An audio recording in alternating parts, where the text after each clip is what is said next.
So this happened last summer, 2016, when I was waiting for a friend to come over to my apartment. I didn't have a working cell phone, so I hadn't actually set up my buzzer yet. When people wanted to come over, I had to wait for them to message me so I could go run down to let them into the building. This friend didn't have a cell phone either, though, so we had to do it the old-fashioned way, and we estimated how much time it would take for him to arrive, and I would wait outside and watch for his car. I don't remember the time exactly. I think it was around 4 p.m. that he said he would show up, but it was still really bright outside as it was the middle of summer. Sorry if you were expecting a creepy middle-of-the-night type story. I know. Bummer. I decided I would go outside early just to make sure I was there in case he overestimated how much time it would take for him to show up. I lived in a large apartment building, 10 floors if I recall, with a second matching apartment that mirrored mine across the lot. I lived on a busy street, with a little strip mall just down the road and a Tim Hortons across from that. I'm thankful I lived in such a busy area. Had it have been anywhere more discreet, I might not have this opportunity to share my story. I don't know if I can do a good enough job describing the area, but here's a shitty picture I drew on paint to give you a better idea. By the stop sign, there is a wall with angled ends pointed towards the building, and some bushes, trees between the wall and the road. The road that the Tim Hortons is on is the busy road that I mentioned earlier, and the road my building is on with the stop sign is a small side street that turns into a dirt road, with lots of construction behind the trees at the back of my parking lot. I apologize if none of that made sense, but what you need to take from that is that the side street is quiet, dirt road, unused by regular commuters, and only used by construction vehicles. It was rare to ever see a regular car driving there. There was no need for anyone to ever use that road. So I go outside and stand by the stop sign and light up a smoke while I wait for my buddy, and a couple of drags in, I notice a car coming around the corner behind the trees at the back of the lot. The car drove around the corner at a normal speed, but began to slow down once he got closer to my building. Some red flags went up, but I shrugged it off as nothing and told myself I was being absurd. It was the middle of the day, and the driver probably slowed down because he's looking for an address or something. By the time he was passing me, he was doing under 10 km, roughly 6 miles per hour, and was staring me down. I made eye contact with this guy, and most people when caught staring at someone look down or away embarrassed that they were caught staring, but not this guy. He just looked me dead in the eyes and continued driving past. I was pretty uncomfortable with this, mainly because I was standing so close to the road, so as he drove past, we were able to get a good look at each other. If it weren't for him being inside of a vehicle, he could have reached out and touched me. Now, because he was so close, I was able to get a good look at him, and this also gave me the creeps. His appearance set up even more red flags. If you've ever seen Ederum, he looked a lot like him. Also, he drove what I believe was a 1992 Volvo 960, and it didn't exactly do him any favors either. The car kind of screamed, "I'm going to make a lampshade out of your skin." The reason I think I know the exact car he drove is because he passed by enough times that I have the image of the Volvo symbol and the diagonal line across the grille of the car burned into my mind. After this happened, I spent hours with my partner on Google Images trying to find the car I thought he drove. At first, I thought it was a Buick. But I digress.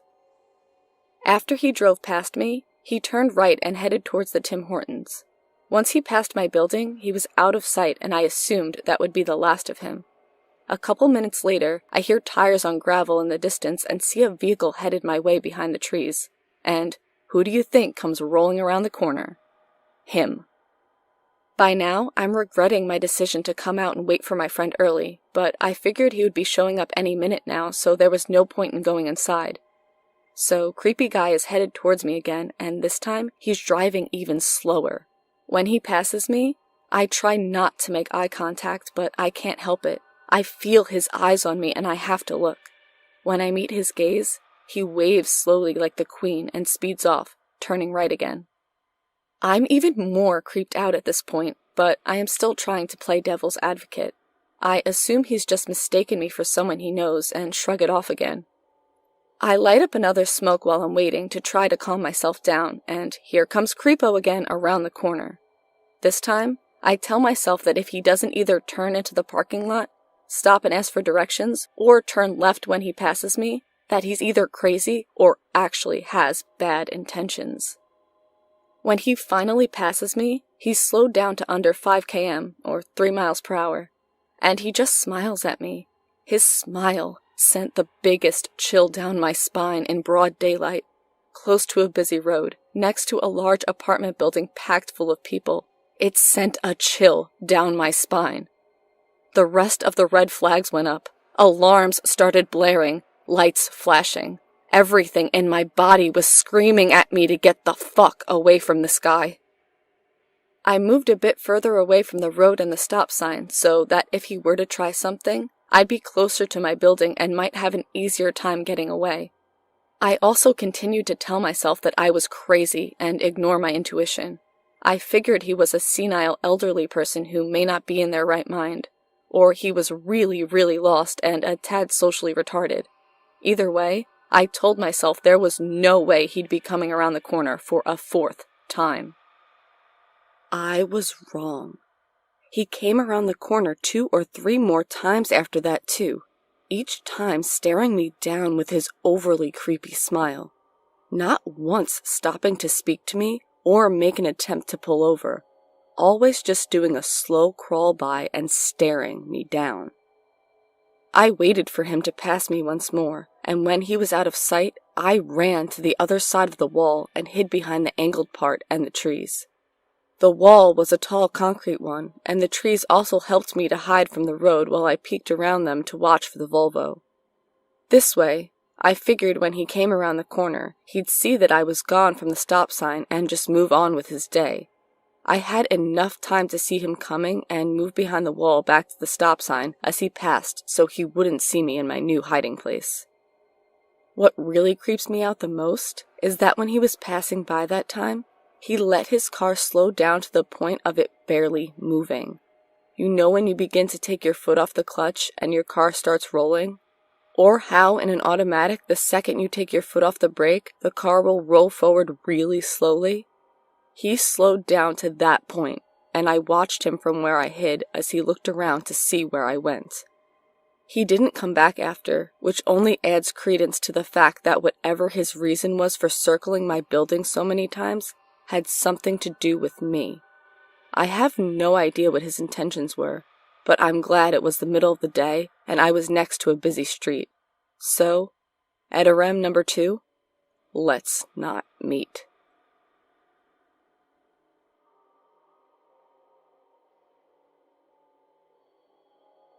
Sorry if this isn't the content I normally seem to post. I'm this Redditor's girlfriend using his account because I'm more of a lurker than anything on here. I recently relived this memory from whenever I was 4.5 while rewatching some old family tapes of our 8-hour drive up north to Toronto, Canada. I remember a few vivid memories, like seeing Niagara Falls, eating at the Rainforest Cafe, etc., all that jazz. I did not remember being walked out to a man's van and put in a car seat by him before my father almost beat the shit out of him. According to my mom, who told me about this occurrence after fishing through videos with us at some nature park near our hotel, I almost went home with a stranger, or simply put, almost never saw my real family again. According to my own testimony to the park ranger and my father's retelling, a middle-aged man walked up to me while I was looking at fish in a pond and asked if I was ready to go home. I said yes because I had been getting sick from the cold Canadian air. Thanks guys, it's fucking cold up there. And had a fever I needed to sleep off. I took his hand and walked silently to his car, half asleep as he buckled me into a car seat until I heard my dad scream my name. My mom had gotten the park rangers to come, since I was missing, and one of them said she had seen me with someone in the parking lot, since it's impossible to miss a little girl with such a bright pink jacket. My dad was about to beat the man to a pulp outside his car when a ranger and the guy's brother both stopped him. Apparently, the guy had some kind of memory problem and spent some time around the park with his brother and niece, who were still there at the time. He mistook me for his niece and almost took me back with him with his brother's family in Quebec, a far distance from home when you live in St. Louis like I did. My parents got it all sorted out, and everyone seemed relieved as I fell asleep in my mom's arms minutes after the whole fiasco. While I don't remember you firsthand, Park Guy, I'm glad you didn't take the wrong kid home. Let's not meet again. I'm a small female living alone in a large city. Knowing exactly what this could mean for me, I'm pretty wary of my surroundings and the people in it. I recently moved to the back of an apartment complex, to the 3rd floor, which I was very excited about, since I hate being on ground level. A few days after moving in, I met my across the way neighbor, Steve. Steve was tall and skinny with dark hair and the tryings of a beard. He was nice, polite in our few passings, but we never had more than an exchange of a few hellos. Until one Saturday night. My friend dropped me off at my place late that night, and I stumbled up the stairs stupid drunk. I knew I was making a ruckus, because Steve opened his door as I approached mine. I waved at him and smiled as I fumbled for my keys. I was facing my door trying to remember which key it was, as they all looked the same, and I felt Steve come up behind me. He grabbed my hand with the keys and said, "Let me help." And immediately found the correct key and helped me put it into the keyhole. It could have been romantic looking back if this guy had not proceeded to stick his nose into my hair and take a deep, shaky breath. The red alarms immediately started going off in my head and cut through my drunken stupor. My breath was frozen in my throat, and I realized just how fucked I could possibly be. "Thanks," I mumbled before slipping through my door and locking it behind me. I stood there for a moment going, what the fuck, when I heard a soft thump on the other side of the door. I slowly turned and looked through the peephole, but I couldn't see anything, only blackness, which did not make any sense because there was a light outside, which kept the staircase lit. I blinked and stepped back before checking again. This time I saw Steve backing away from the peephole. My body felt like it was dunked in ice water. Steve went back into his apartment, and I did not hear anything else that night. For a few weeks after that, I would hear the same soft thump, and find Steve trying to peer into my apartment from the peephole. I could hear his heavy breathing. Sometimes he would even paw at the door, but he never came out. When I came home after that first time, I never called the cops. I probably should have, but Steve was my neighbor, and I did not want to stir up any animosity that I would have to deal with. Steve moved out 2 weeks ago. Last Monday, the 13th, I had my wisdom teeth removed. Before that, I had a cavity in one of them that caused excruciating pain to radiate in the entire right side of my face. Within this past month, I've been on 2 prescription pain medications. This is the first time I've ever required them. And it turns out that the prescription grade pain medication messes heavily with my anxiety. I've been paranoid all morning. There's been sounds all through my apartment, in the attic, and from empty Oreo packs, etc. It's been just over a month since I moved in with my boyfriend, and my paranoia wasn't terrible until the pain meds. But with him having a set scheduled job, and me not having one, I work retail, so the schedule is a week-by-week play. Being home alone in the morning some days since my extraction have been hell, especially when I've been reading these stories. So I started out today paranoid, trying to do schoolwork, chores, anything I can to distract myself and make time pass. Finally, 3 o'clock hits and I go, fuck it, I can't be in this house any longer right now. I need to go get that baking pan for dinner tonight anyway. So I get up, I change out of my sweats into some jeans, and I leave. No makeup, hair only brushed. It's nice weather outside and my body is weird with heat, so I sweat a little on my drive. I get to Walmart. Walmart. And I go in, saying hello to a greeter and grabbing a basket, then going to the home goods. I'm on the hunt for a baking pan, but I pause in an aisle that has cutting boards because I'm unsure if my boyfriend had one. He moved down here from another state some months ago, but didn't do much hardcore cooking, so I started looking at those. Out of the corner of my eye, I see someone with a cart coming into the aisle. Due to how I was raised, and also just wanting to be polite, I look up and start moving closer to the shelves. I live in a more southern state in the US. We're all kind of polite here, or fake being polite. It's an older man.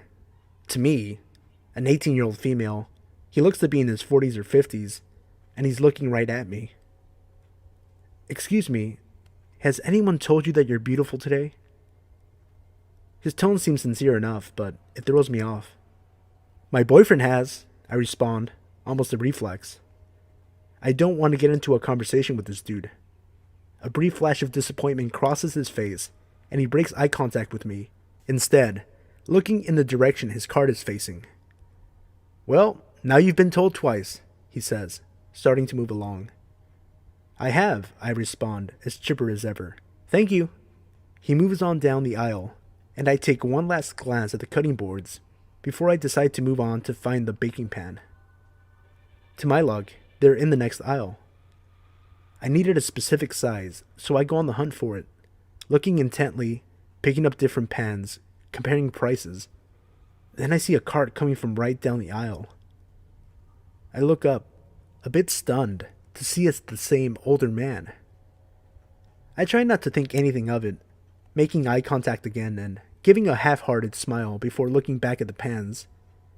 He browses, then seems to pause almost right behind me. I'm intensely uncomfortable, so I grab a pan that seems like it would fit my needs, then leave the aisle. Something in me, a mix of my desire for a cutting board and the curious part of me wondering if I was being rational in my thinking of this guy being a creeper, decided to stop again in the cutting board aisle, the one where the dude told me I was beautiful. Lo and behold, as I'm looking again at the cutting boards, from the aisle mouth closest to me, the dude comes down. I look at him again, then go back to looking at the cutting boards. He walks down the aisle. I choose a cutting board, decide to have a glance at the knives above them, and see from the corner of my eye this guy turning his cart around and coming back towards me. I look more intensely at the knives now. I pick them up, look them over, wanting him to just see what I'm looking at, because I can feel his eyes on me. He's moving slowly. His cart gets right behind where I am and pauses. I can feel him either looking at the knives over my shoulder or just looking at me. I can't stand it. I put a knife quickly in my basket and I dart off, not looking back. I ended up going to the self-scan at the other end of the store than I was parked and took the long way out to my car, just in case. I'm still not sure if I'm just being paranoid or if I had a reason to be freaked out, but seriously, older man from Walmart. Let's never meet again. Was going to no sleep this until I realized that was a fictional sub. This is an actual experience that makes me peep out of my kitchen blinds every morning before turning on the light. Cut to the encounter. It's dawn, so still a little dark even though all of the blinds are open in the kitchen. I flip on the light and start feeding the cats as usual. Through the glare on the window, I think I see someone in my backyard, which wouldn't be unheard of as the older lady rents the guest house behind me. She has her own fenced area, though. I get closer and lose my breath as a scraggly middle-aged stranger is in a robe in my backyard, staring at me. He's standing perfectly still and doesn't look away, which immediately struck me with a, oh shit, I'm in a horror movie feeling. I stared back for a bit and realized he was looking at the house, not me. I rationalized thinking maybe he's the older lady's overnight guest and got confused about her living arrangement. Maybe he thinks I'm an intruder? So I step out back and give him a, "Good morning, how you doing?" as I walk up and try to determine his eye line. He answers back normally, as if nothing about his situation is weird. Note, he has not made eye contact. He is still staring at the house. I then voice the classic passive-aggressive suburbia threat. "Can I help you?" I'm your neighbor. I think my kid's toy is on your roof. Two things. I know my neighbors. He was not familiar. Also, what kid lands a toy on the roof at this hour? I tell him I'll go up and check after work, kind of shooing him out. He doesn't move, just keeps staring. I repeat, "I'll check after work. You can go. Which house are you? I'll leave it at your door. What is it?"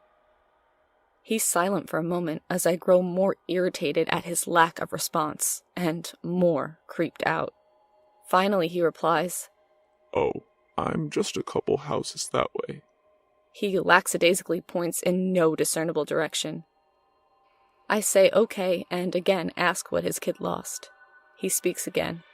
Really, I could get it if I could come in and go out that window. He points up at an attic vent. No, that's not really a window.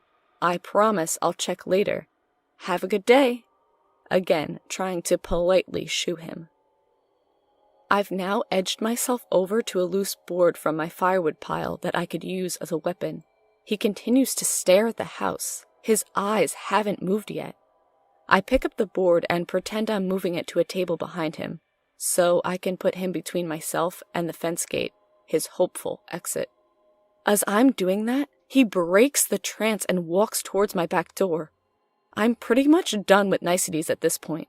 I run up to block him, board in hand, and deliver the weakest intimidation speech ever. Look, man, I don't know who you are, but I'm sorry. Maybe I don't remember you. It's early, but I can't let you in my house. Please, I'll look on the roof later. He raises up his hand as if to say, no, I don't mean any harm, and tries to put it on my shoulder. I sidestep and put a few feet between us. He speaks again, in a dazed tone. I'm sorry. Maybe if I could just use your ladder, I can get up there. I get a little more confrontational and raise the board to show it, not cocked, but visible. Dude, I said I'd look later. Please leave. I have to get ready for work. He turns, saunters, and looks at the house again, now back to his original spot, in a trance again. Please leave! My yell rolls off him. He isn't even listening, but after a yawn, he does casually make his way back down the side of the house. At this point, I dart back inside and watch him from the windows, cell phone at the ready. He leaves and shuts the gate behind him effortlessly, which, by the way, is hard to do. My friends still haven't mastered the lift and pull gate locking move. I asked around and no one knew who this guy was based on my description, and no one has seen him since. I would say he was mentally ill, maybe homeless and passing through, but he seemed too clean-cut, scraggly but not dirty. I still don't know what to make of it. It was just so bizarre how he paid so little mind to trespassing and being told to leave. And no, there was no toy on my roof or in my yard. First time poster here. Back in 2012, when I moved 1,200 miles away from my home state, I didn't know anyone in the area. Despite being a rather introverted 22-year-old, I thought it would be good for me to get to know some locals. After joining Meetup.com, I browsed several groups until I found one that looked perfect. It was a nearly holistic healing center where they held events ranging from Tibetan singing bowls to psychic fairs. Given my lifelong interest in things of the alternative nature, I was excited by the thought of making some new like-minded friends. I signed up for the next event and attended a few days later. Upon my arrival, I was enchanted by the scent of incense and abundant good vibes. The owner was warm and kind as she introduced herself and the other attendees. Everyone I met was genuine, inclusive, and made me feel very welcome. I am someone who is incredibly close with my family, and it was my first time living alone and far from home. For these reasons, it was wonderful to feel such an instant connection with others. I had a great time getting to know everyone, and before I left, the owner, Rebecca, invited me to come back. That turned into me frequenting the center 4 to 5 times a week. Early on, I met a guy named Ronnie at a Reiki circle. Reiki is a Japanese relaxation technique. He was a middle-aged man who was at the early stages of balding and kept his long hair in a ponytail.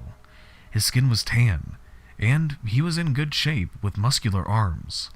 Compared to my petite frame, he towered over me at about 6 feet tall. Following the Reiki, everyone would always hug one another and chat. Rodney was the first to come over and give me a very long, tight embrace. As we spoke, he told me how he was a single father and introduced me to his teenage son. The three of us hit it off immediately. Rodney and I seemed to have a lot in common, from our love of raw vegan food to scuba diving.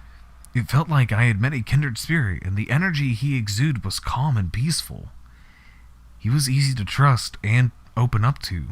Over the coming months, I became Reiki certified and was spending a lot of time at the center. There was a core group of us that became inseparable. Rodney was part of the gang. We would hold full moon ceremonies at the beach, drum circles at night, and healing sessions by day. Once a week in the evenings, we would go to Panera to get some tea and enjoy each other's company. All in all, it was a very fun time in my life. As time went on, I would see Rodney often. We would meet at farmers markets. I volunteered to help him run a haunted house attraction he was managing and attended his yoga classes while he was getting his instructor education completed. Rodney and I developed a deep friendship, but nothing more than that. After all, I didn't have those feelings for him. I never got the impression that he did either, and I was close with his girlfriend, who he seemed to be very much in love with. If anything, I would say he was more of a fatherly figure to me. For all of these reasons, I let my guard down. Years later, the lease on my apartment was ending, and I decided to move in with my boyfriend, who lived about 40 minutes away. The distance, combined with a busy new job, left me with less and less time to visit the center. Eventually, I stopped going, other than the occasional trip to their little gift shop to buy sage and crystals. Rodney and I kept in touch a bit through Facebook, mostly him liking or commenting on my photos. Life happened, and it had been about 2 years since we had last seen each other in person.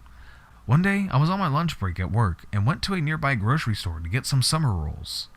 As I walked by the coffee bar, I saw Rodney, and his eyes lit up while he opened his arms wide. I was given one of his infamously long hugs while he slowly rocked back and forth.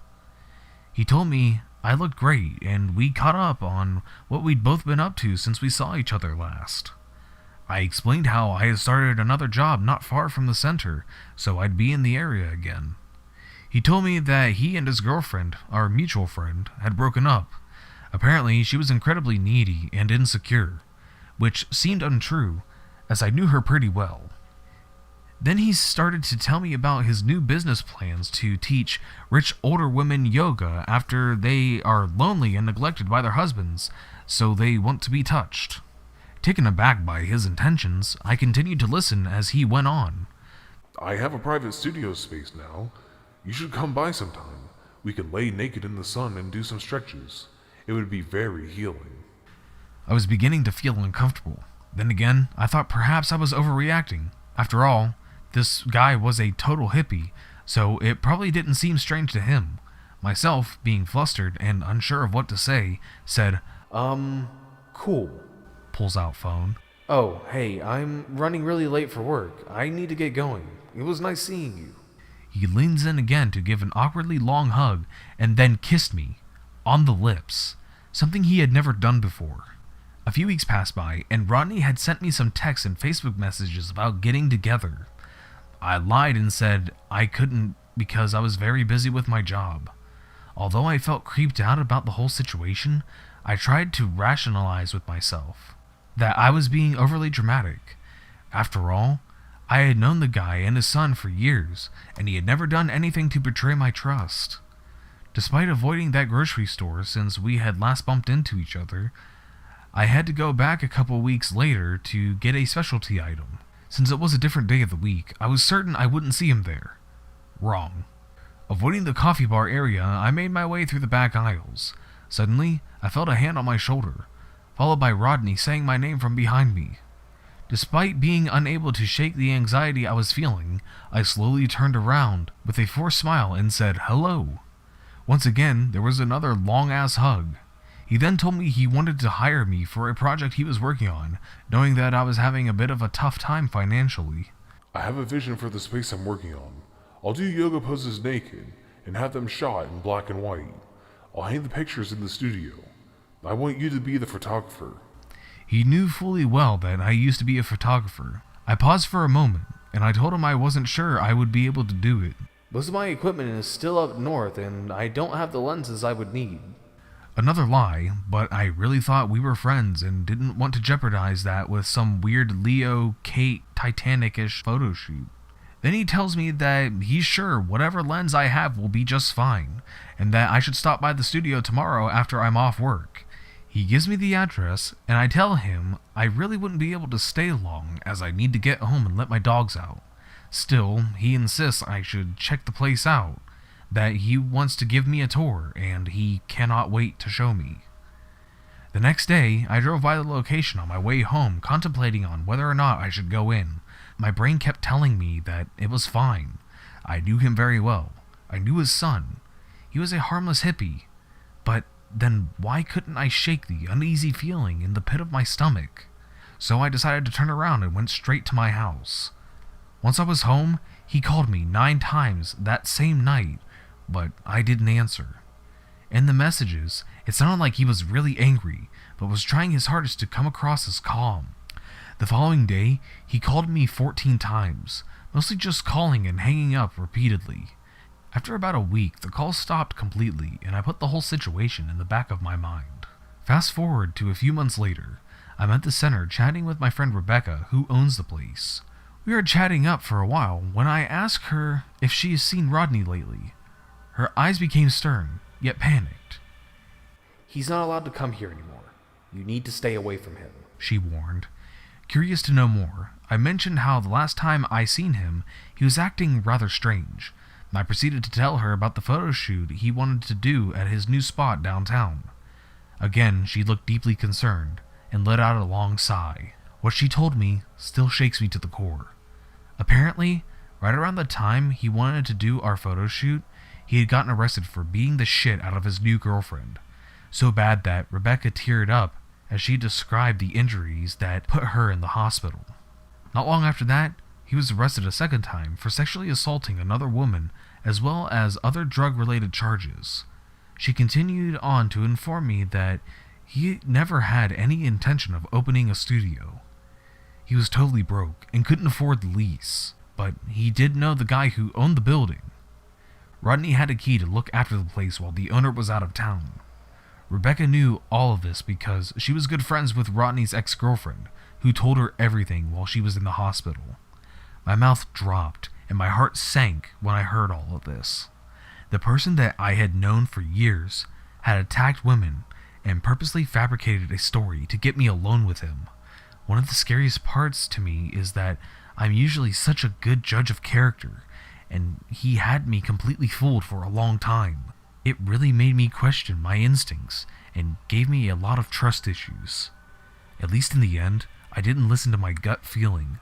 Not to be dramatic, but it could have saved my life. It's terrifying to think of what his intentions were for me that night. In retrospect, I can see other situations that would have been red flags. I guess hindsight really is 20/20. Looking back, there were things that I overlooked which all make perfect sense now. Maybe for some, the outcome seems obvious, but at the time, I really thought he was a great person. Perhaps my younger self was naive and too trusting. All things considered, I can certainly say that I am much more cautious now. I'm sharing this story in hopes that even just one person will learn something from my cautionary tale. And Rodney, please, let's never meet again. I'm from the Netherlands and live with my boyfriend. This happened to us a year or two back, when we had just started living in this small apartment. Now, this guy had always been a bit odd, but I had lived in bad neighborhoods, and he hadn't done more than make noise before. It's the middle of the night, and we're all asleep when my dog starts barking, waking me up. I vaguely hear some sort of scratching sound in the living room, and I decide to wake up my boyfriend. He goes to check it out, and it's our upstairs neighbor, trying to pry open the tiny window in the kitchen area. He starts talking about how we threw garbage on his balcony. He lives above us, so that would be a feat. My boyfriend sends him away, seeing he was obviously on something. A few hours later, I wake up to walk the dog and see a fire truck outside our flat. Someone had set an apartment in the next flat over on fire. Luckily, the occupants weren't home and a resident of our flat had alerted everyone. Surprise, surprise, it's creepy upstairs neighbor.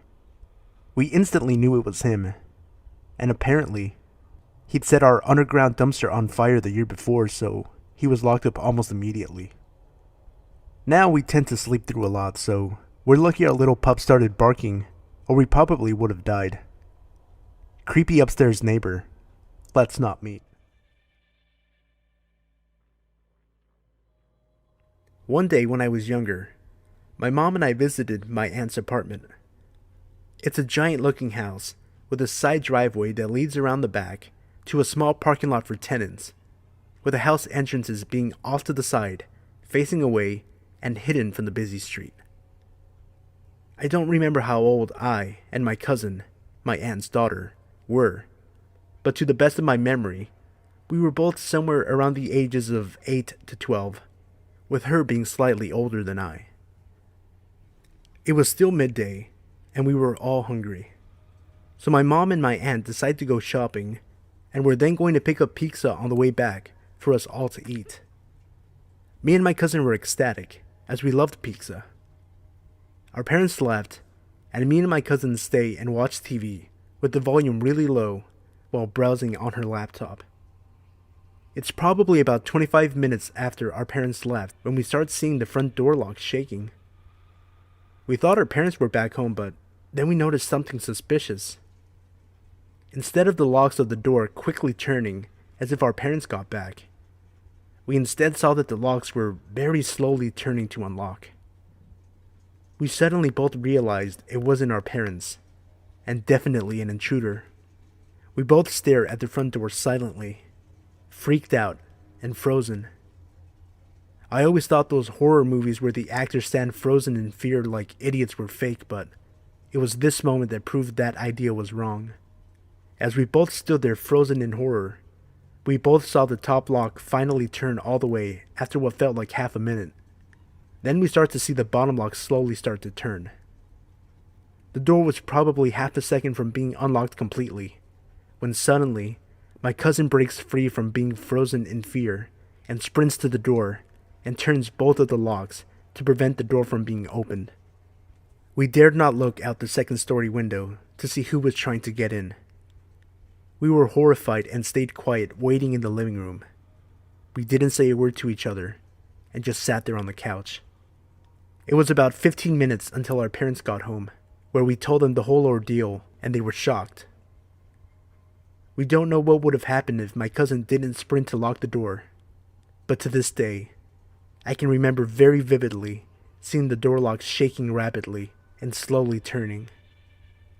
It was definitely very scary.